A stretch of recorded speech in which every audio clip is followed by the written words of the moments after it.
ආයිබෝන් අහිමි කාලෙන් පස්සේ දැන් වර්ධක කාලේ තමයි මේ ඉඳලා තියෙන්නේ.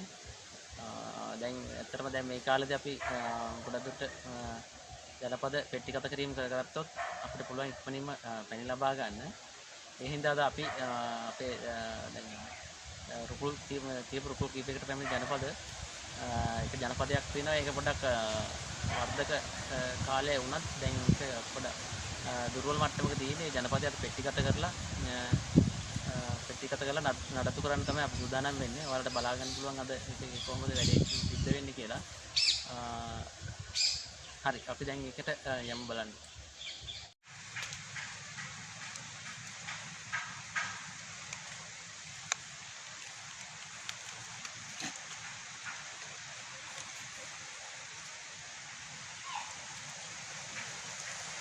ඔව් දැන් මෙන්න මේ විදිහට අපි මේ රුකුල දැන් ගෙට ගහලා මේ පට්ටි දෙක ඇතුලියක් සහ මේ බත් හට්ටියක් තමයි මේ පරණ ගෙට ගහලා අරන් තියෙන්නේ. මේ විදිහට මේ පරිස්සමෙන් ඉතින් දැන් දිහා ගන්න ඕන. මොකද කලබල කරන්නේ නැතුව මොකද මැස්ස දැන් ඇතුලේ ඉන්නවා. මේ දුම් පොඩ්ඩකුත් ගහලා තමයි මේ කට්ටිය මේව කරන් තියෙන්නේ. කලබල අපි වැඩි මේ හොලවල කලබල කරොත් එහෙම යාලා ඇවිස්සෙන්න පුළුවන්. මොකද මේ මම දැන් පෙට්ටිගත කරන්නේත් මේ උදේ 11ට වගේ.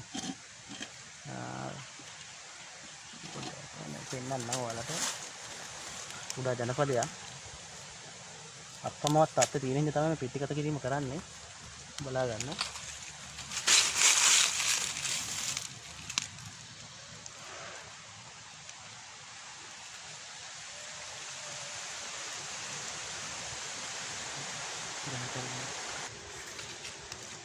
දුර්වල ජනපදයක් මේ අතෑරලා යන්න තමයි යාලා සූදානම් වෙන්නේ. ටිකක් අර මේ පරාග එහෙමත් අඩුයි. මේ වෛරස් තත්ත්ව වගේ තියෙනවා.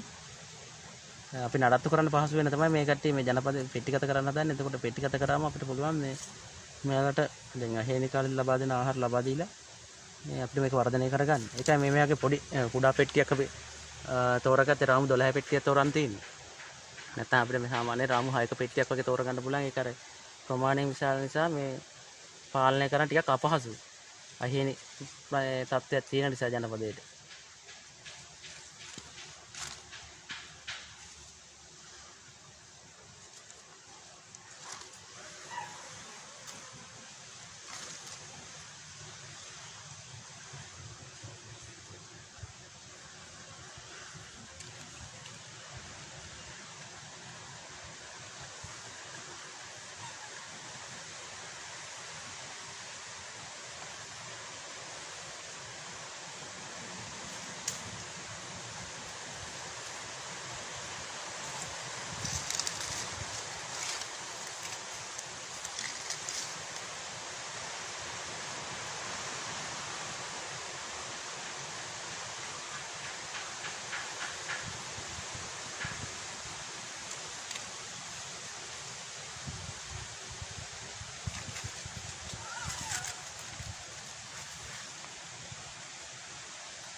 අපි මෙන්න මේ විදිහට පීයක් ආධාරයෙන් හිමීට වද කපා ඉවත් කර ගන්න ඕන. මගේ මේ කලින් වීඩියෝ වලත් මේක දාලා ඇති කරන විදිය කලබල නොවි තමයි පීය භාවිතා කරන්න ඕන. මොකද මේ දැන් අපි මේ අපිට පේන්නේ නැහැ වාස්සේ මේක කපනකොට එතකොට මැස්සන්ට හානි වෙන්න පුළුවන්. ඒ හින්දා බොහොම ප්‍රවේශමෙන් තමයි මේකේ කුඩා පීයක් භාවිතා කරන්න ඕන.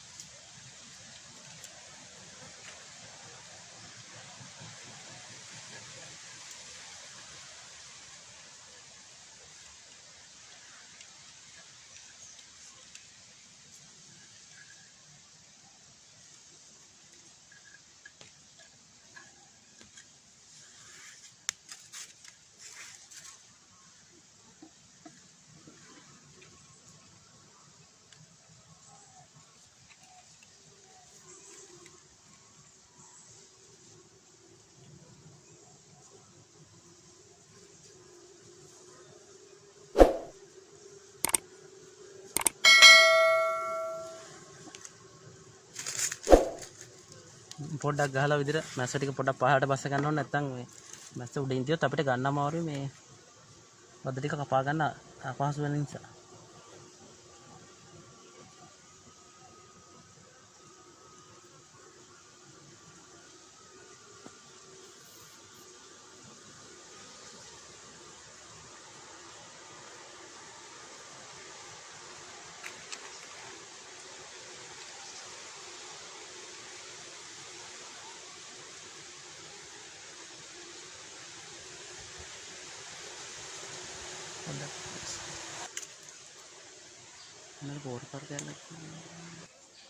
දැනට කියන්නේ මේ අනවශ්‍ය වදවල ඉන්න මැස්ස ටික ඇතුළට මේ මැස්ස පෙට්ටිය ඇතුළට පොඩ්ඩක් දුම් පොඩ්ඩක් ආධාරයෙන් යවා ගත්තම හරිය නැත්නම් මේ එයාලා එළියෙන් දියොත් ඇවිස්සීම උනත් වෙන්න පුළුවන්. මොකද ඇවිස්සුනොත් මේ රැජින එළියට આવොත් ජනපදයේ ඇවිසිලා පලා යෑමක් වගේ වෙන්න පුළුවන්. ඒ හින්දා අපි වද ටික කපලා ගන්නකන් දැන් මේ වද මේවා සාමාන්‍ය සවුත් මට්ටමේ වගේ තියෙන. ඒ කියන්නේ අලුත් වද වුණාට මේ වද ටිකක් පරණ වෙලා වගේ කහ වෙලා තියෙන. ඒ හින්දා මේක අපි ජනපදයට ලබා දෙන්නේ නැහැ.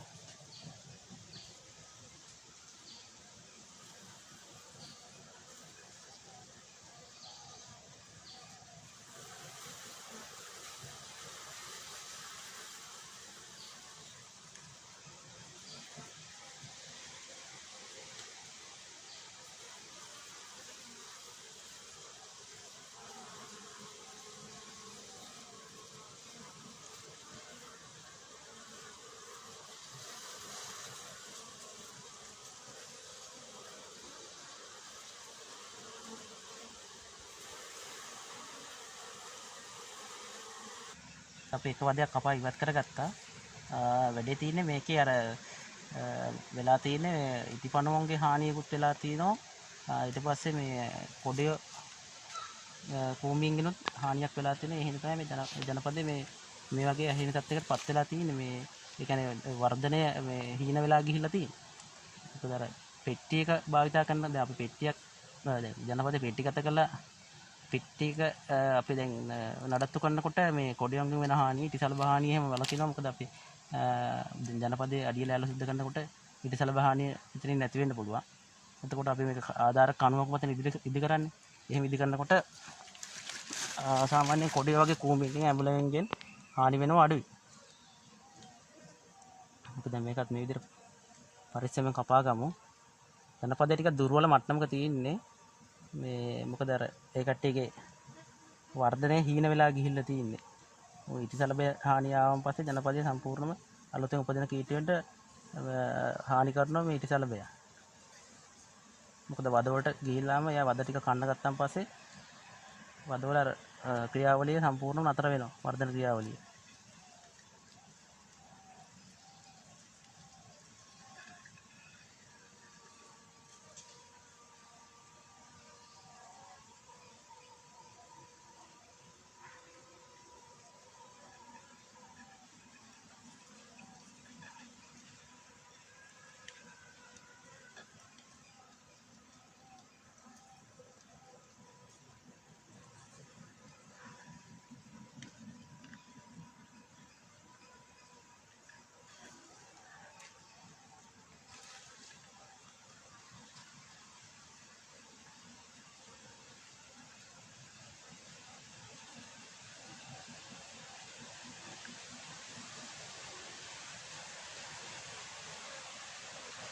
අපිට බලා ගන්න පුළුවන් බලන්න මේක මේ වදවල මේක කුටීරකවත් දැන් මේක තියෙන කුටීරවල සාමාන්‍යයෙන් දැන් මෙතන අලුත උපදින මැස්සෝ දෙන්නෙක් වගේ බලා ගන්න පුළුවන් මේ කුටීරේ මේ තියෙන ඔළුව එළියට දාගෙන ඉන්නේ ගොඩක් දුරට හානි වෙලා තියෙන්නේ. මොකද මේ කට්ටියගේ මේ ඉටිචල බහානි නිසා තමයි මෙන්න මේ විදිහට වදවල මේ වල හැරුව වගේ මැදින් හැරිලා තියෙන මේ ඉටිපණුව කාගෙන ඒ කියන්නේ ඉටිසලබය කියන සමනලයා මේ ජනපදයට ඇවිල්ලා බිත්තර දැම්මට පස්සේ ඊට පස්සේ මේ එකකින් හැදෙන පණුව වර්ගයක්. ඒ පණුව තමයි කෙලින්ම මේ වදවලට හානි කරන්නේ. වද කාගෙන මේ යන්නේ. ඊට පස්සේ මේ ජනපදයේ ඒ කියන්නේ මේ කීටයෝ කාගෙන ඒ කට්ටිය ජීවත් වෙන්නේ. එතකොට මේකේ ක්‍රියාවලිය සම්පූර්ණයෙන්ම නතර වෙනවා. අපි මේකේ ඉන්න මැස්සෝ ටිකත් අපි මේකත් දැන් මේ වදෙත් අපිට ජනපදයට ලබා දීමට කටයුතු කරන්න බෑ. මොකද මේක මේ වර්ධක මේක සම්පූර්ණයෙන්ම නතර වෙලා තියෙන්නේ. මේක අපි ජනපදයට දුන්නොත් තවත් මේ පෙට්ටිය ඇතුළතදී ඉටිසල බහානිය වැඩි වෙන්න පුළුවන්.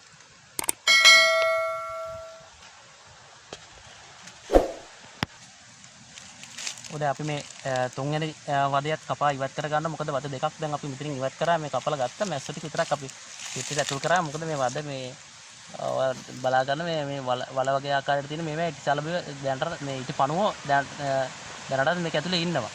ඉතින් මේ වගේ ඒවා දුන්නාන් පස්සේ තවත් ජනපදයේ දුර්වල වෙන නිසා අපි මේ වද ඉවත් කරනවා. දැන් බලමු තුන්වෙනි වදේ පරිස්සමට කපාගෙන මොකද්ද ඒකේ තත්ත්වය කියලා. කොහොමත් අපි මේ ජනපදයට අලුතෙන් වෙනත් ජනපදයකින් පිලා රාමුවක් වෙනකට ලබා දෙනවා. මොකද මේ නැත්තම් මේ කට්ටිය ක්‍රියාවලිය සම්පූර්ණ නතර වෙනවනේ. දැන් මේ අපි මේක මේ වද ටික ඉවත් කිරීමෙන් ඒ කට්ටියට ආහාර ගබඩා කරගන්න බැරි වෙනවා. ඒ නිසා ඒ ක්‍රියාවලිය සාර්ථක වෙන්න තමයි මේ විදිහට සිද්ධ කරන්නේ.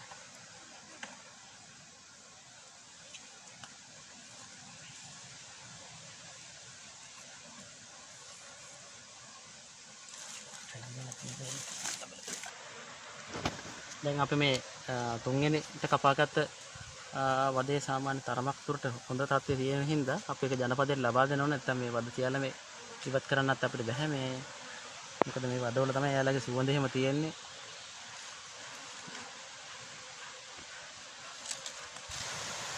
දැන් අපි හතරවන වදයත් මේ කපා ඉවත් කරගන්නවා. දැන් ගොඩක් දුරට රැජින මේ වදේ ඉන්නත් ගොඩක් දුරට පුළුවන්. එහෙම වුණොත් ඔයාලට බලා ගන්න පුළුවන්.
මේ වදයක් සාමාන්‍ය හොඳ මට්ටමේ තියෙන නිසා අපි ජනපදයට එක්කව කරගන්නවා.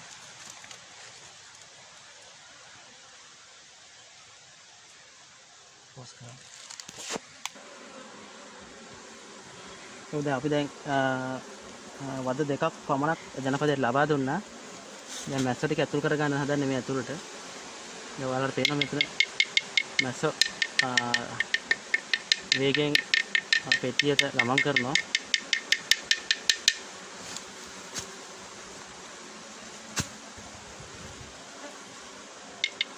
රැජින තාම පෙට්ටියට ගමන් කරේ නැහැ. පෙට්ටියට රැජින ගමන් කරා නම් මේ මැස්සුන්ගේ ක්‍රියාකාරීත්වය මිටි වේගවත් වෙනවා. මේ ශනිකෝ ඒ කියන්නේ ඒගොල්ලන් ඉක්මනින්ම පෙට්ටියට ඇදෙනවා.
රජින එනකන් තමයි මේ මැස්සු තාමත් මේ වටේ කැරකැරක ඉන්නේ. මොකද මේ රජින තාම පෙට්ටිය ඇතුළට ගිහින් නැහැ. ගියා නම් මේ මැස්සෝ සියලු දෙනාම පෙට්ටියට ගමන් කරනවා.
දැන් මැස්සෝ ගොඩක් දෙනෙක් ගිහිල්ලා ඉවරයි ජනපදය ඇතුළට.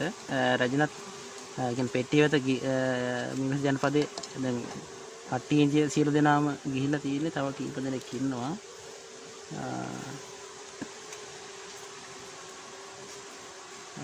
සාමාන්‍යයෙන් රජිනගේ පෙරමෝන ගතිය කියන්නේ වැඩි රජිනක් නම් මේගොල්ලන්ගේ මීට වඩා ගමන ඉක්මන් වෙන්න ඕන. මොකද රජින අර දුර්වල මට්ටමේ තමයි ඉන්නේ. මොකද රාජධානි නොමැති නිසා ජනපදයේ ඉතිසලඹ පණුවන්ගේ හානිය නිසා තමයි මේ ජනපදයේ දුර්වල මට්ටමේ තියෙන්නේ. ඒකයි මේ රජිනගේ උනත් පෙරමෝන වල මේ කියන්නේ රාජධානි නොමැති නිසා රජින ආහාරයට ගන්න රාජධානියනේ. ඒ හින්දා රාජධානි නොමැති නිසා තමයි ජනපදයේ අර ක්‍රියාකාරීත්වයේ වේගවත් බව අඩු. ඒකයි මේ නැත්තම් මේ වෙනකොට සියලු දෙනාම ඇතුළට යන්න ඕන.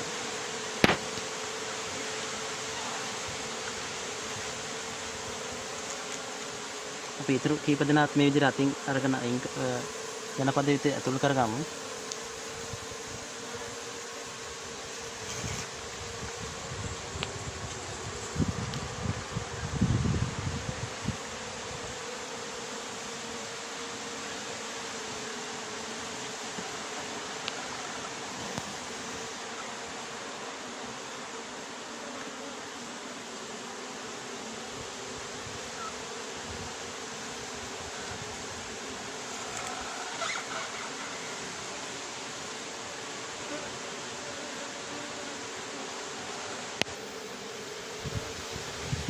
තව බොහොම සුළු ප්‍රමාණයක් තමයි දැන් ජනපදය ඇතුළට යන්න තියෙන්නේ. මේ විදිහට තමයි දැන් පිරිමි මැස්සෝ දෙන්නෙක් තුන් දෙනෙක් වගේ තමයි මේ ජනපදයේ ඇත්තටම ඉන්නේ. මේ මොකද අර ජනපදයේ දැන් මේ ඇවිල්ලා වර්ධක කාලේ හම්බන්තොට දිස්ත්‍රික්කේ ප්‍රශ්න තියෙන්නේ මේකේ මේ අර ජනපදයේ දුර්වල මට්ටමේ තියෙන නිසා තමයි මේ පිරිමි මැස්සෝ දකින්නේ නැත්තේ. නැත්තම් සාමාන්‍යයෙන් මේ සැප්තැම්බර් මාසයේ සිට මාර්තු අප්‍රේල් දක්වා වර්ධක කාලේ තමයි තියෙන්නේ. දැන්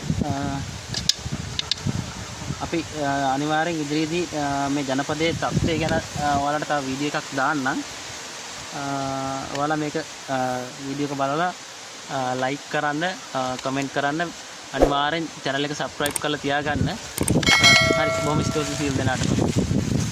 අපි ඉදිරි තව වීඩියෝ එකකදී හමු වෙමු. සුබ දවසක්.